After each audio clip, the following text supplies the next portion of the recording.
We're going to head over to a session now that I talk about incessantly, and I'm almost getting tired of talking about it. Decks and proposals. Let's grab Tony Yorkman and Megan Meyer. Let's get them back on the screen. Decks and proposals. And this is important for those of you who've heard this, please, take a potty break and go grab something to eat right now. Come back in 25 minutes. But for those who haven't heard it, this is key. I think this is fundamental when it comes to looking for sponsorships and trying to raise awareness. George has a question for me real quick. George? No question. I just want to make a comment. We're getting a ton of people interacting, and we really appreciate everybody asking the questions and comments. But since we're running a little bit behind, let's keep those till after the show, and then we'll answer them at the last. So thank you guys very much. Go ahead. All right. Sorry about that. So the goal of this sponsorship summit is to help you find sponsors and learn what they value, and then create that value through your racing, and then present it in a way that they buy a sponsorship and they sign up and become a partner, as we've heard in your program. But first you have to meet a sponsor. Well, how do you meet sponsors? I get that question a lot. We'll talk about that in the networking at the end, where you meet them in person. But once you've met somebody in person, you want to provide them with some kind of material that attracts them to your program and starts a conversation. And that's a deck. A deck can be anything that gets a conversation started that then starts a relationship. It can be a postcard that's very well done. It can be a video. It can be a link to a website. It can be a PDF file. It can be a pamphlet. If it's something that attracts attention and lets a brand manager or sponsorship director look and go, wow, this is interesting. Our brand could use this type of marketing. That's a deck. Decks are usually colorful. They can be videos. There's a lot of imagery in a deck. You want to show through images to somebody who doesn't know much about what you're doing, what they can get involved with if they join your program. Now, a proposal, that's after they know you and after you know them. You don't propose to somebody you just met. You get to know someone for a while first. After you've met a new potential sponsor through a deck and have a relationship started, you learn from them what they need. When Vaughn and I were speaking a few days ago, he has an executive summary that he sends out. When he meets a new brand, he asks them, what do you want? What do you need? And if sometimes, many times actually, it's not a right fit because he can't provide that for him, so he doesn't even pursue that sponsorship. But there are other times when the brands actually could use what Vaughn can provide. And now the conversation starts, now the relationship starts. After he knows them and they know him, then he can start to put something together that says, I can do this, this, this, and that for you. And I'll be at these events. I'll be reaching these people. And that's now your proposal. A proposal can be a Word document. It can be just written down. It's typically is just a Word document, and it's a list of what you are going to provide, potentially with some values for a sponsor in return for them sponsoring you and partnering with you. You're an extension of their marketing arm. So it's your way of saying, if you sponsor me and join my program, here's what I can do. And then also here's what we expect from you, typically product or money. So there's a difference between a deck and a proposal. Don't send the wrong one at the wrong time to the right person, because you probably won't get a call back. Proposals are very specific. They say exactly what you're going to do for a company after you've met that company and you know what their business model is.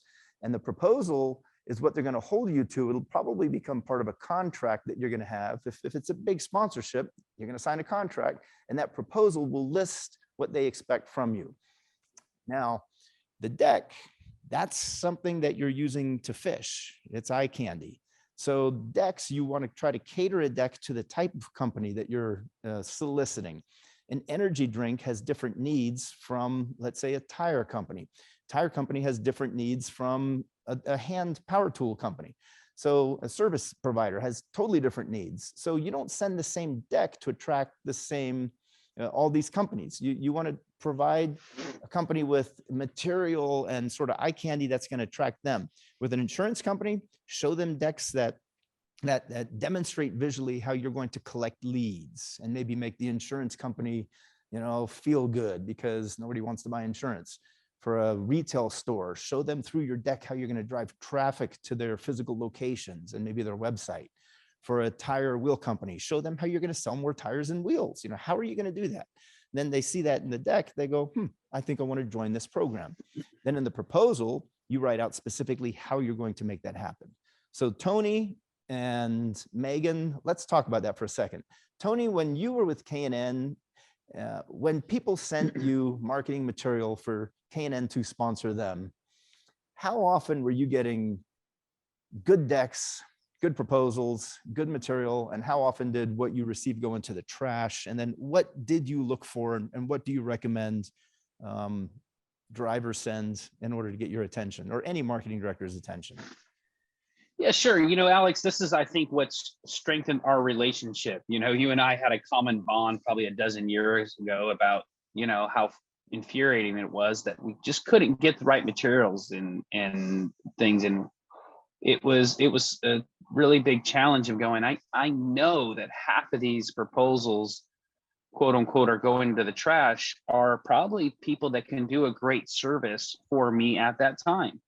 But it just wasn't, I just didn't catch it. It just wasn't there. It didn't catch my eye. I didn't do those things. And 9 times out of 10 is because it was too cumbersome. And what I mean by that is that to your point, you know, having a deck, proposal, everything all wrapped up into one, and you're basically making a general sales pitch. And then I had to sit down and figure out, how can I dissect their program to work for me? And for me, that was just too much work. I'm going, hey, look, I'm the one that's spending the money. I'm paying you for a service, to speak very just genuinely. I'm looking for you to tell me what you can do. And if you take that in any other form of professionalism, that's not how it works. So it shouldn't work that way here. So giving yourself a deck and putting yourself out there in those ways, flash, and setting that hook, and going back to the fishing terms, and then coming back to that proposal, and really making sure that that proposal is more concise, not too much fluff, easy to read, and allows you to take that next step. It's basically your sales hook, and that's what you get, right? You're baiting it with the deck, you're setting the hook with the proposal, for using those type of terms. And I would say at K&N traditionally, you know, I would see less than, I would give a thorough read less than 10% of what we actually came through, because there just wasn't a very, very vast group that would actually separate those pieces. And it was really, again, a cumbersome job on my side to kind of differentiate who really could help me move that needle. And so going back to using that term, finding opportunities to build my plan, to fit my plan. So when we'd have our plan, we'd set it out and create almost a matrix of sorts and say, here's what our plan, we want to hit in these areas. And oh, here's what I found, here's what I found here. And then I would tell you that 9 times out of 10, we would rework the whole proposal that came from the person that I actually had the interest in to fit my plan. It wasn't that they weren't capable of doing it. It wasn't probably already on their agenda, but I didn't see that because they didn't know what my plan was yet. So was that plan aligned with the budget for the fiscal year? In a fiscal year, you get a budget, and then you can take that budget and plan what you're going to do with that money? Absolutely. Yeah. I mean, everything's going to be budget based. It always is, right? But that budget can range from anywhere from monetary to product, especially within an endemic, you know, partner, or it could even be media or continuity and connection. Having partners that have a strong brand alliance that can actually help carry you, because you turn around and, you know, I try to use this a lot in one of my biggest pieces that I always worked with in K&N. It was, I was always trying to give back to a partner in more way, in the same way they gave to us. And it wasn't just about connecting our brands, but it was also about help developing their product as they were help developing ours. And what I mean by developing their product was try to help them understand going, hey, and you turn around and you go to somebody and you want to promote going, hey, I really want to be a partner with you. And look what I'm doing over with K&N. Not only do I help you, but K&N helps you as well, because K&N's got 1 million followers on social, or they have these plans that they're putting me into. And that becomes a higher value to that partner as well. They're going, hey, I'm over here at Mechanics Wear and I'm working with these gloves and they're a great fit for my brand. But you know what? Now every K&N consumer is now seeing the mechanics wear a piece, and it becomes a brand continuity between the two, elevates the B2B, and it helps that partnership may not give you the financial pieces that you need, and they may not give you the product pieces you need, but they definitely give you the media and the partnership recognition that you may need. So you have to really evaluate your program among all of those different levels, not just on that monetary dollar piece. You always want to get there because you need it. You can't keep going without those dollars. Totally get that. But sometimes you take on a partner just to help you get to that next one. And that goes right in line with what Vaughn was saying. Vaughn was saying brands can help you grow. And I think a lot of racers don't look at it from that perspective. They look at a perspective as, I'll race for you and you give me money or you give me parts. But there's so much more that brands can do. They can give you media. They can put you alongside other professionals. They can elevate your status. They can provide a lot of resources through their company that you might not have access to, and help you even create that media in more professional ways than you can do just with a handheld or a cell phone. So Vaughn said a lot of good things. And one thing I thought was really cool is he said, our audiences are smart. And so that leads me over to Megan. Our audiences are smart. You can't put fluff in a deck or a proposal. You can't say, hey, I'm going to be seen by 150,000 people when there's only 4,000 in attendance at the track. You have to be honest, and you have to be, your numbers have to be accurate. I often like to use series numbers. I'll get the series deck or a media card from the series that has the numbers on it, because I know if the series is sending out that data, then if I'm using that data as well, at least it'll match what the series says. So it makes me look as if my numbers are accurate. Megan, what success do you have, and what advice would you have in creating decks and proposals that are, representative of what you're actually doing and not fluff, and knowing the audience? Yeah, exactly. Well, you and Tony touched on almost all of it. But I love what you said about getting the deck from the track, because that will give you audience or attendance numbers, media reach, stuff like that. So I always reach out to NHRA, which is the series that we compete in, and they will send me a spreadsheet that has viewers for the original airings of the races on Fox Sports, and then how many watched it, the re-airings of it, how many watched it on their live streaming, YouTube, stuff like that. And then they have just a general deck that they sent out that has all the audience demographics, like age, gender, occupation, race, household income, stuff like that. And then surveys that they conduct versus talking about how they would pick a product that sponsors their series versus a product or a brand that doesn't sponsor them, stuff like that. So reach out to the series, but you can also conduct your own surveys. And so I love doing this on our channels, and all you need is just you can use a free survey on Google Forms, or you can do like Typeform has one that looks great, but there are options that you can pay for. I just use Google Form for ours. And what I do is I make this big survey. It's about 20, 30 questions, getting all that demographic information. What brands do they use? What certain industries for products that they use? What problems do they have that a product can solve? And so I'm actually in the process right now of analyzing all the data that we got from those surveys last year that I just pushed out via my email, newsletter list, and on social media, going through that data and figuring out buckets that I categorize my audience into.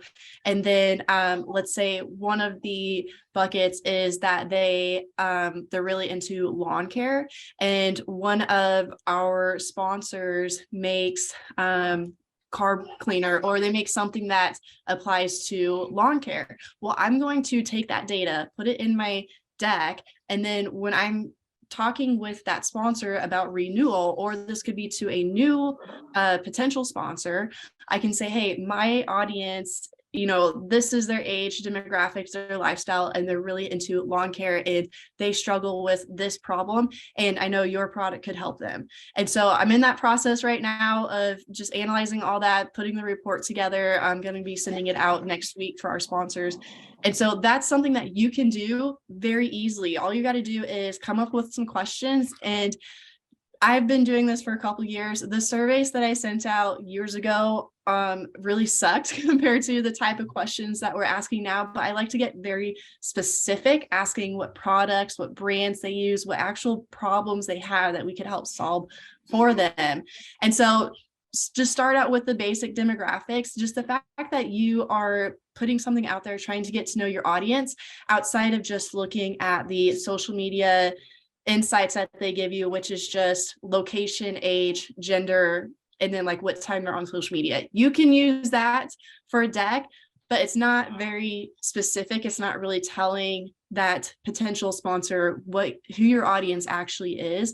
So I like to just make my own survey, send it out. And I also like to do a giveaway. So one thing we did was we gave away a free VIP ticket to the Pomona World Finals, which is one of the biggest drag races. It's the last race of the year. Someone got a VIP ticket where they could come hang out in the pits with our team.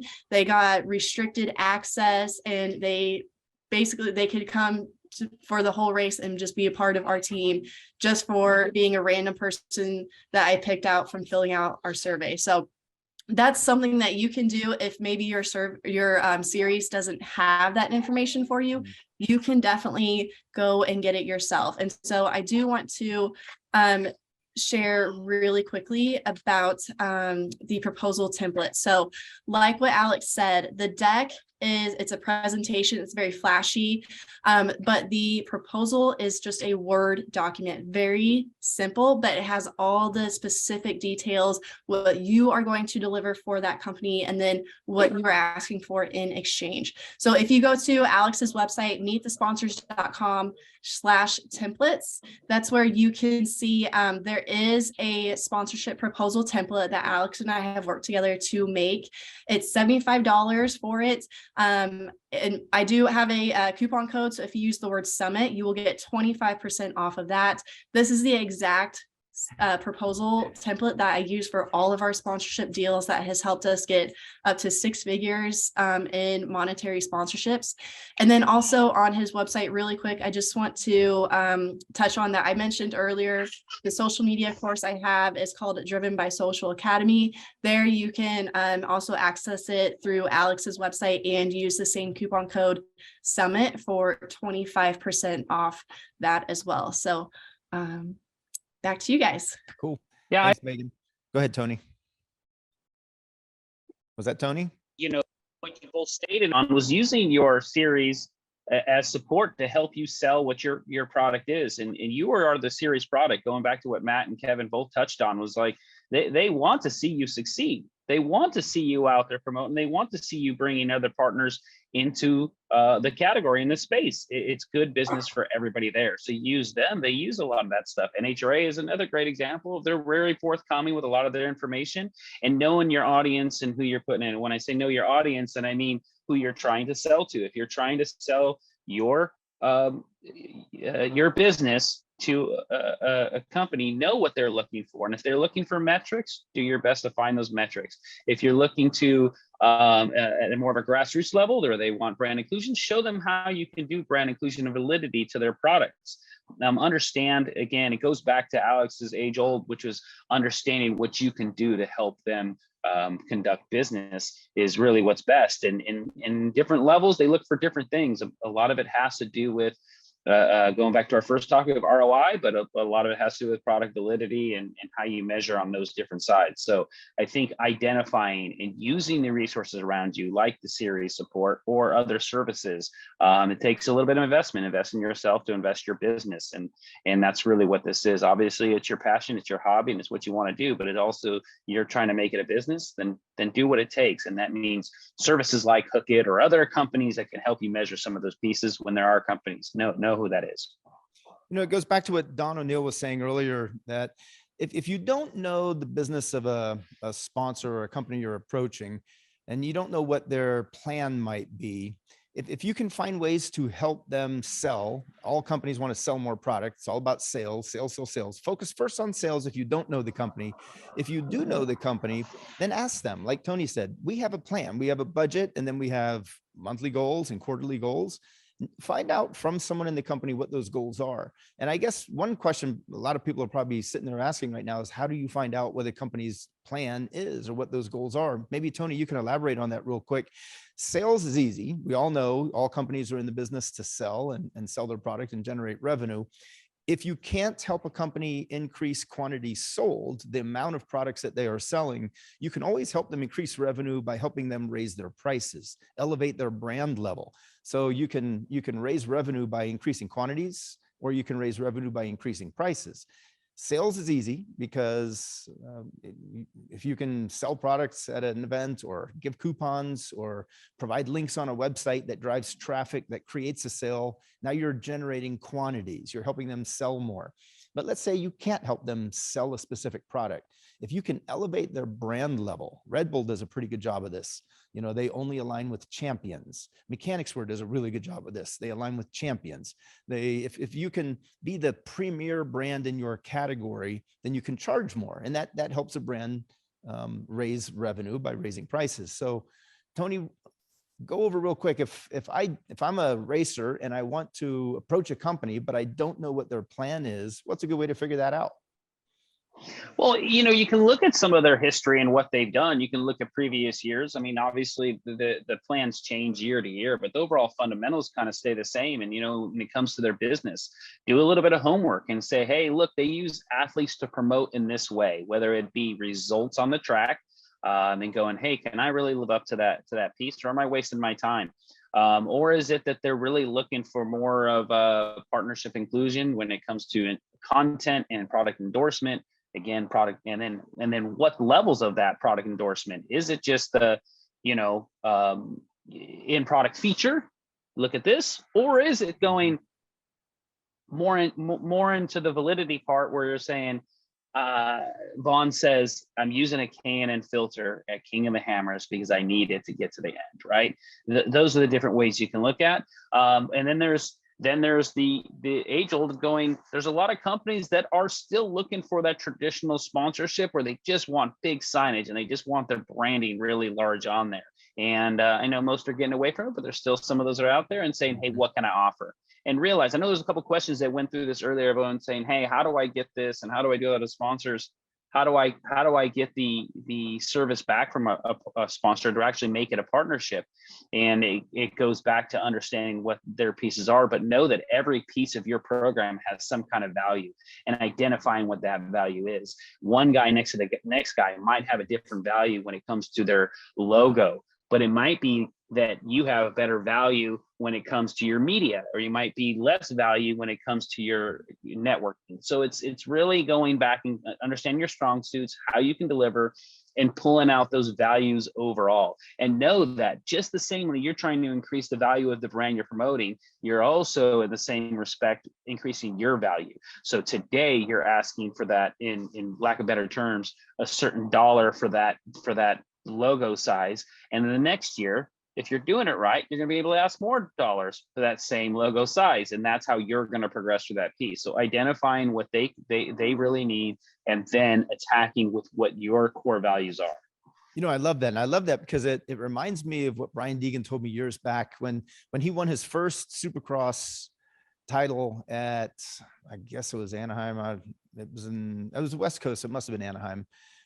He knew he was a privateer racer, had his stock bike, didn't have any money, didn't have any funding, and he was against all these factory teams. He could not compete with them when it comes to technology. His bike was slower. He didn't have as good suspension. He didn't have the crew to help him out. He had very little, but what he did have was the ability to exercise. And so he worked out and he became physically more fit than anybody else in that race.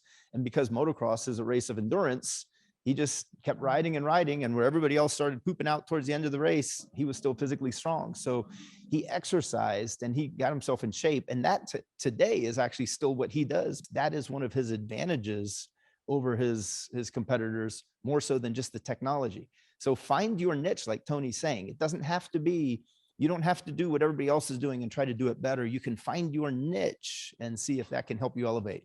So we're wrapping this one up. Megan, do you have any final words before we go over to finding tire and wheel sponsors?